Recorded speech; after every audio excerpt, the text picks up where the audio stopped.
ඔයගොල්ලෝ හැමෝටම ආයුබෝවන්.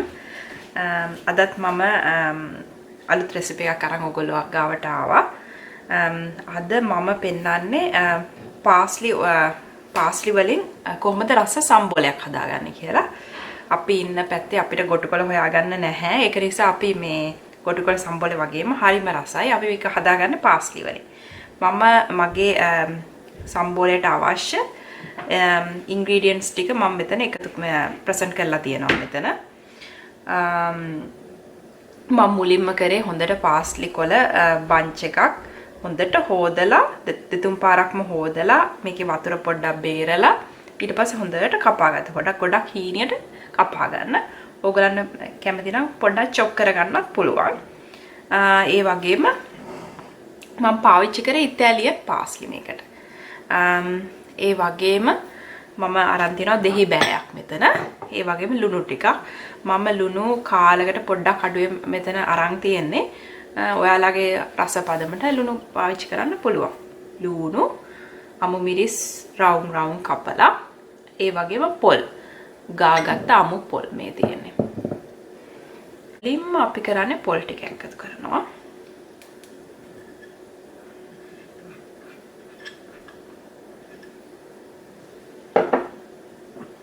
ලුණු,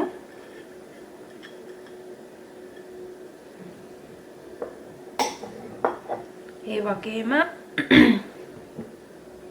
මිරිස්, තව ඔයගලන්ගේ ලුණු අවශ්‍ය පදමට ලුණු. ඇත්තම කියනවා නම් මම ඔයගලන්ට තව රහසක් කියන්න දෙනවා මේ මැල්ලුම් හදද්දී.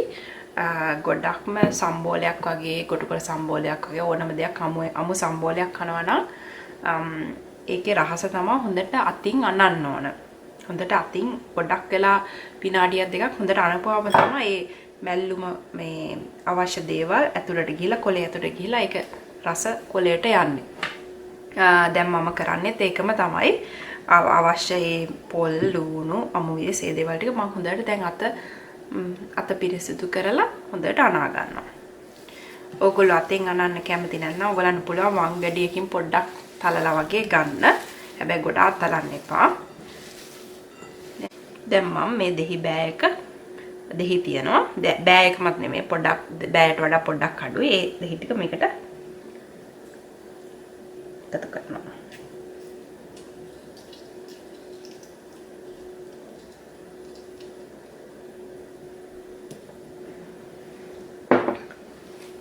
ඊට පස්සේ ආපහු වාරයක් මේක හොඳට අනා ගන්නවා. ඔයගොල්ලොත් හදලා බලන්න මේ වගේ සම්බෝලයක් හදලා බලලා මට කමෙන්ට් කරන්න රස කොහොමද කියලා.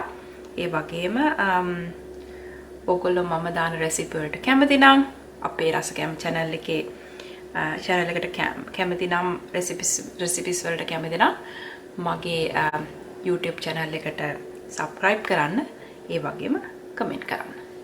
ඔයගොල්ලෝ හැමෝටම පුදුසන්නයි. ආපස්සරයක් තවත් වීඩියෝ එකක් කරා මම ඔයගොල්ලෝ හැමෝට එන්නම්.